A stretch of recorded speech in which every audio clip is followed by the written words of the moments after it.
Good morning, everyone. It is my pleasure to be here to welcome all of you to the opening ceremony of IGEM 2019 with the theme Innovating Sustainability. First and foremost, on behalf of the Ministry of Energy, Science, Technology, Environment and Climate Change, mestecc, IGEM's conference and programs partners, I would like to extend our heartfelt appreciation to Yang Amat Muhammad, Dr. Mahathir Mohamad, the Prime Minister of Malaysia, for graciously accepting our invitation to officiate the opening ceremony of IGEM 2019.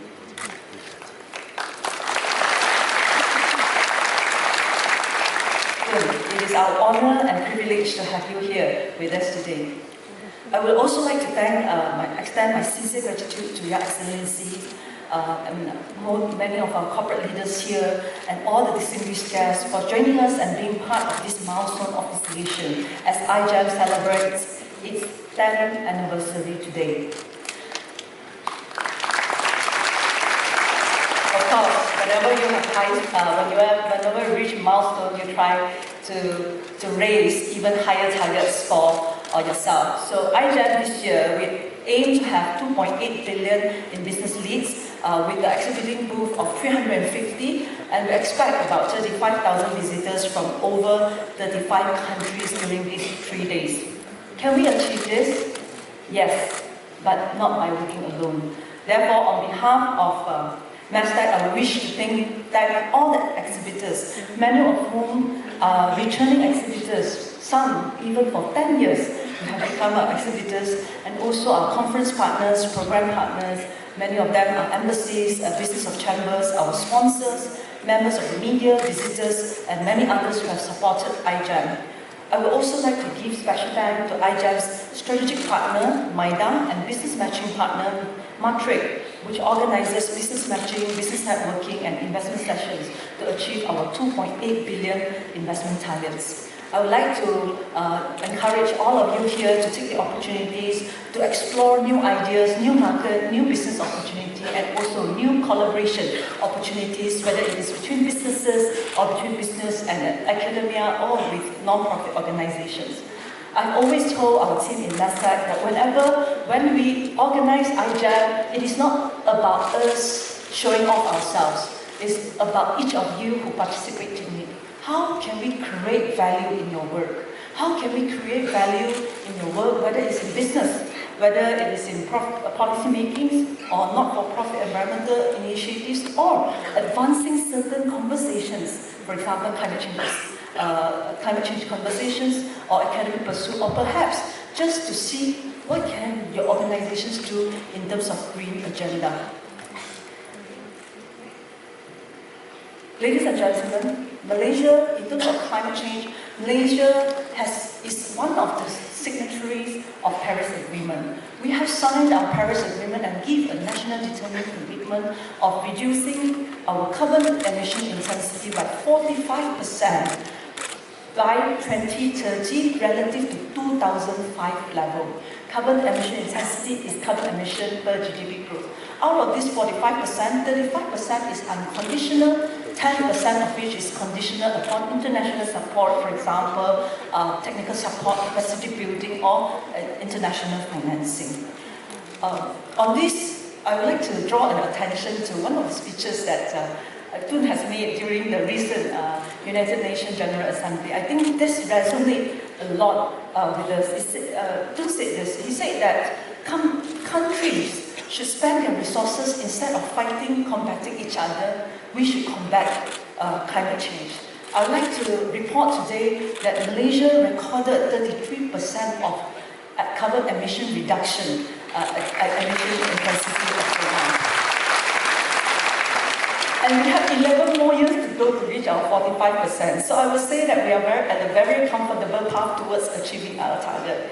Whenever you are comfortable, you are asked to do more. So United Nations has already came to reach out to us and see whether or not we want to review our national target. And we are actually trying to consider this option. And if we are going to renew the new target, if any, it will be announced in the United Nations Framework Convention on Climate Change, UNFCCC, in Glasgow, UK in 2020 next year. So, as we prepare to combat climate change? There are two aspects that we need to look into. First is mitigation, and how do we reduce carbon emission to limit our temperature rise, global temperature rise by 2%. And Paris Agreement, and of course the whole UNFCCC, is to target to limit it and control it at 1.5 Celsius. For us, in Malaysian context, is how do we play a part as a global citizen in the entire collective action of the entire world to help to reduce the carbon and to limit the carbon temperature, the temperature increase. The second thing that many people do not know is that climate change is also about adaptation, especially in developing countries. We are only emitting about 0.6% of the carbon emission of the entire world. No matter how much we cut, we are not going to be able to, in a direct term, save the world. We must be able to cut it and inspire others to cut as well, then to collectively be able to reduce our carbon emission. The second aspect that developing countries need to look at is on adaptation. How do we deal with the impact of climate change? As I said repeatedly in some of the dialogues I had with you yesterday, is that this increasing temperature is something that's inevitable. It is only that now we are collectively trying to limit the temperature increase. That means that how can we face the negative impact or the impact brought by the global warming at certain temperature rise? For example, what will be the impact to our rain pattern, the rising sea levels, the extreme weather, the impact to our shorelines, food chain, ecosystem, and many more. In fact, the World Economic Forum has identified climate change as one of the top financial risks facing by organizations. This putting ahead data fraud, theft, and also cyber attacks. Malaysia must take action now. To systematically address this issue, we must put in place institutional and regulatory framework on mitigation and adaptation. We need a climate change center of sorts to coordinate climate change actions from data collection, risk analytics, international collaboration, climate reporting, establishing framework of actions for different levels of governments, federal, state, and local, to inter-ministerial policies coordination. To keep our organization lean, instead of establishing yet another agency under mestecc, and also need extra funding, we managed to optimize from within and repurpose one of the agencies under mestecc to perform the functions of a national climate change center. Later on, we will trouble our Prime Minister to actually announce the repurposing of this agency and the name behind it. But I just want to say that under this umbrella of National Climate Change Center, we will also form the National Coordination Council for Climate Adaptation and Mitigation in keeping with our promise in Pakatan Harapan Manifesto. Ladies and gentlemen, a lot of people think that climate change or green agenda is something that we need to put on extra money. It is expensive. But today, I just want to share with you a little bit of Malaysia's story. Of course, this story is still ongoing. I just want to share with you a little bit of Malaysia's story of how both of them are not mutually exclusive. Economic development and environmental agenda are not mutually exclusive. So I want to specifically share with you our policies on renewable energy. Last year, July last year, we have increased our national target of renewable energy in electricity generation mix by 20% by 2025, excluding large hydro above 100 megawatt. If we include large hydro, we will reach at about 40% if we reach this 20% target by 2025. This is again in accordance to our Pakatan Harapan Manifesto. To reach our RE targets, we need this. So we ask ourselves, how to reach these renewable energy targets? So we have the currently installed capacity of 2 gigawatt, and then if we go to business as usual, there is another 2.8 gigawatt coming up. So we need an additional of 4.1 gigawatt of renewable energy in our electricity generation mix, so to reach our 20% target. That will mean from now until 2025, we need to inject another 6.9 gigawatt of renewable energy in our electricity generation mix to meet our electricity demand. How do we go about it? At this moment, there are 3 government strategies to achieve this target. One is on net energy metering, second is on large-scale solar, and third is on feed-in tariff mechanism. I would like to elaborate a little bit with some of you because you are corporate leaders and some of your businesses may be related to this business. I would like to just share with you what is our progress and what is our plan to come. First, on net energy metering. Net energy metering is a policy that started in 2016, where the people can put on rooftop solar behind the meter, generate electricity and sell it to the grid.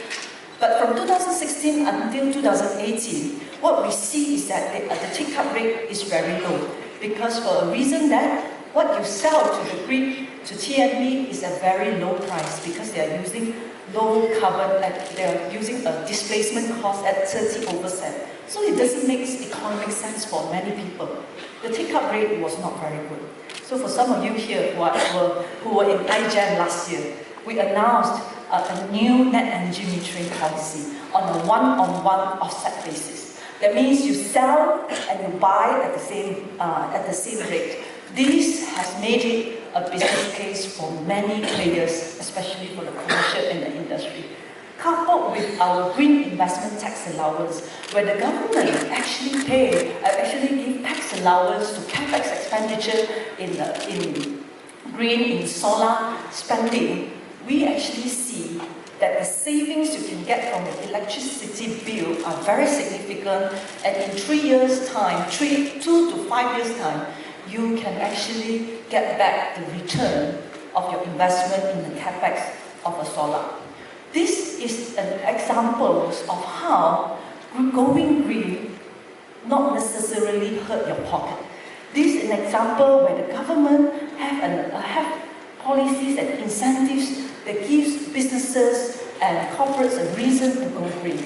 So for those of you corporate leaders here, if you have not explored net energy metering, do go to the website www.seda.gov.my, check out the NEM policies, check out, we even have calculators for you there, and not all of you will make a business case or feasible for you, but many of you will find it one of your first steps that you can do is to join the net energy metering.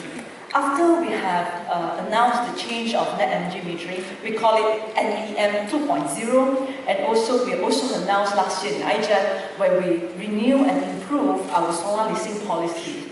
We can see the new uptake rate.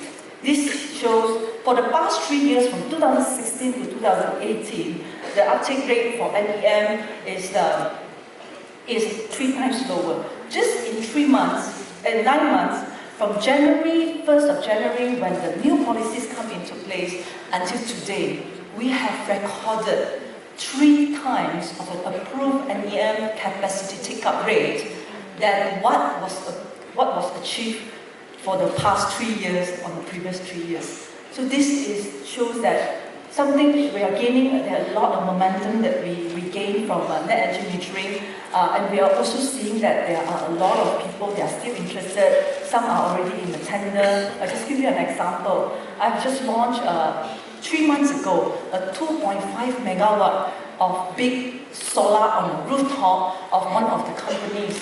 In just 6 months, we can get things done.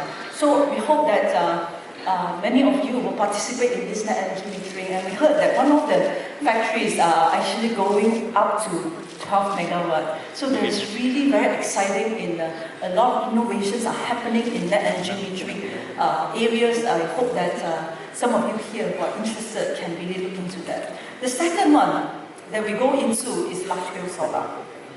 I want to point to you that there is some progress and improvement that we make on large-scale solar. We have started our bid. We have opened the tender at the beginning of the year. We just closed the bid.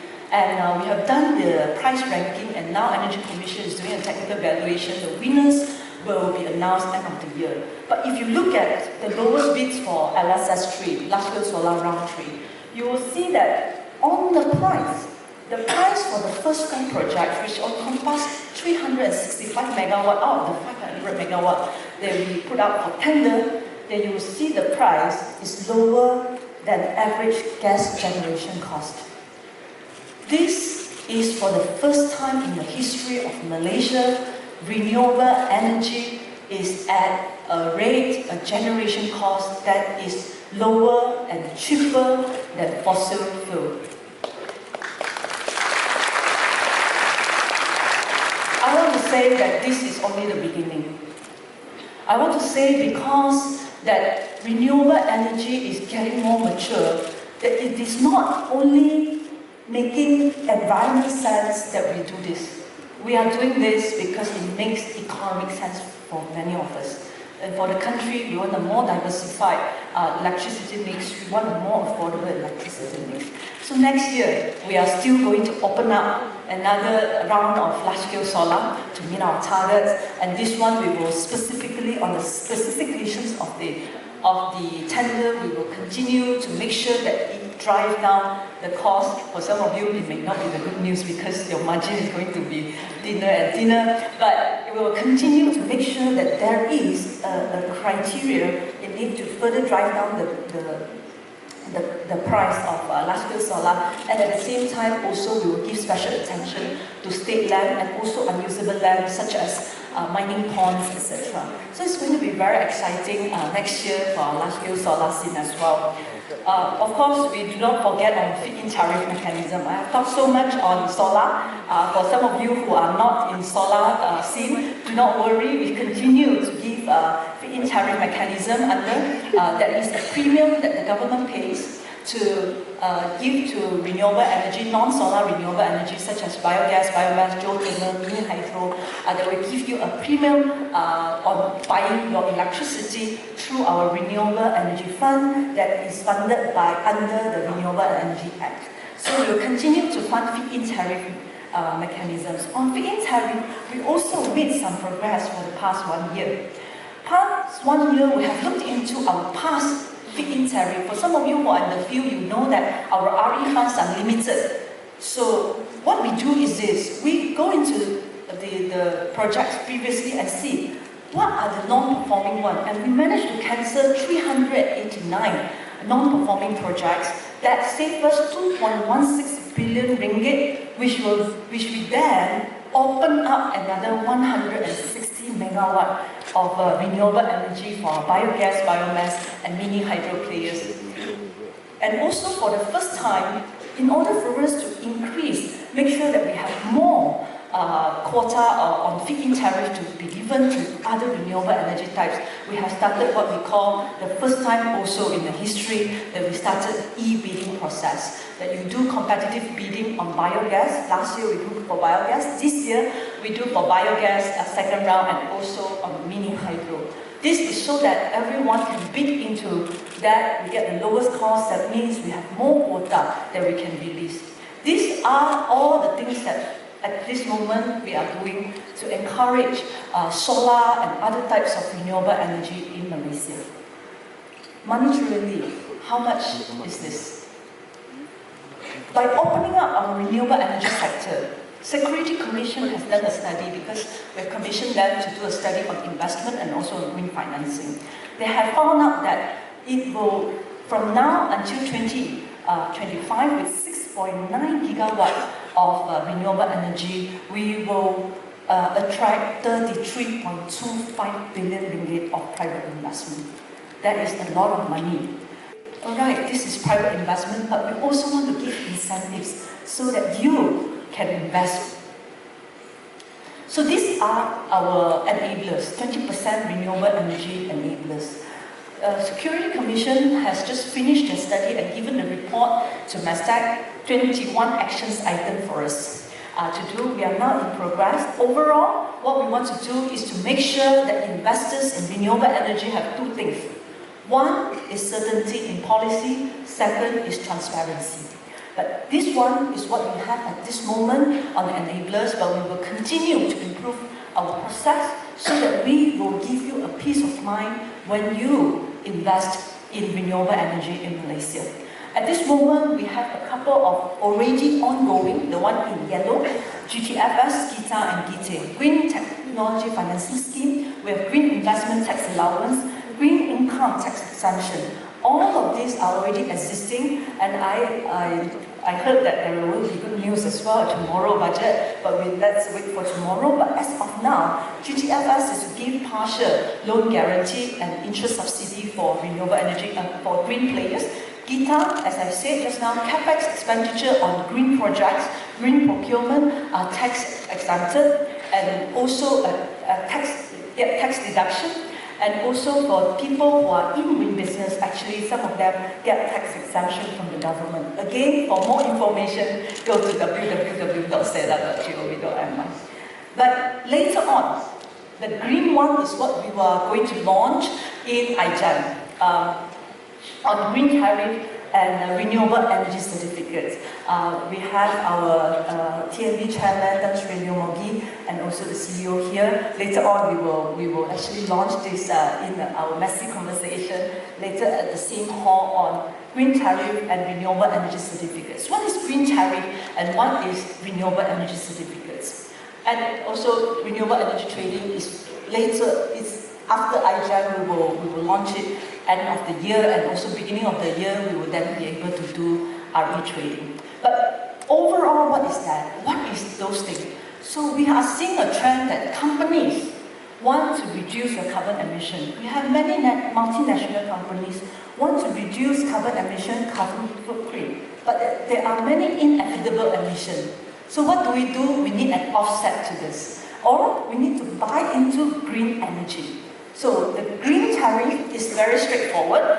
You buy through your electricity bill, you say, I want green energy, so I pay this price, and then you can minus off your carbon footprint. Renewable energy certificates is an offset. That means that you emit the carbon, you use the electricity, and then you say, okay, today I want to offset my carbon emission. I go to this market to buy the certificates so to offset my carbon emission.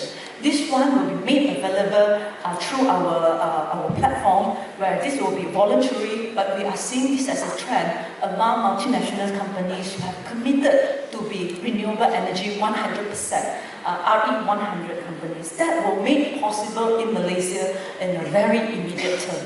And RE trading is that we are going to liberalize the network such that there will be trading 100% renewable. For example, you have a large-scale solar here, somebody wants to buy it here, you can then buy through the grid. Of course, we have to do it in phases, and then I will explain further later on in the messy conversation.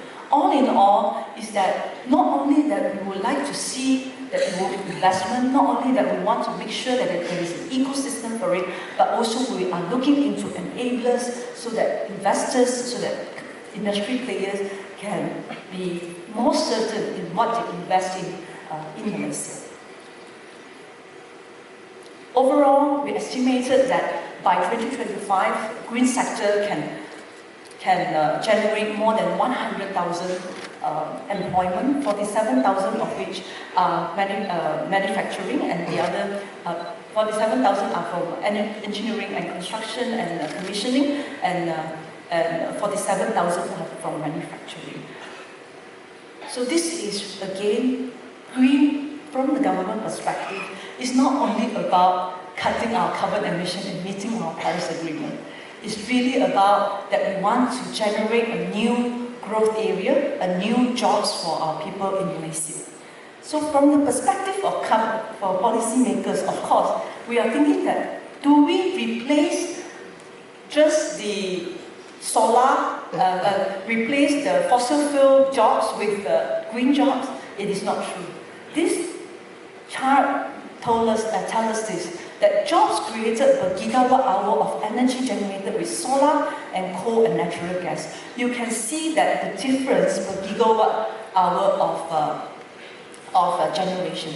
That will mean we are not replacing fossil fuel jobs. We are creating more jobs for the people of Malaysia and solar. We hope that with the reform in our electricity industry, as well as our target in renewable energy, we will be able to generate more jobs, more green jobs, higher qualified jobs for the people of Malaysia, and also from foreigners, foreign talents who want to be based in Malaysia.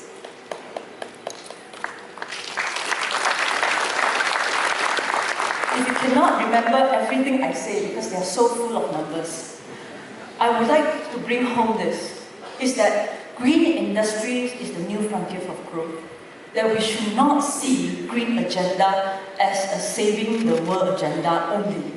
We should see this as not mutually exclusive. We want to save the world, at the same time we want economic growth. A lot of time I'm a mestecc minister, environment minister, always people are asking me to talk about sustainability. I say sustainable development, there are two words in it, sustainable and development. There cannot be sustainable development without development.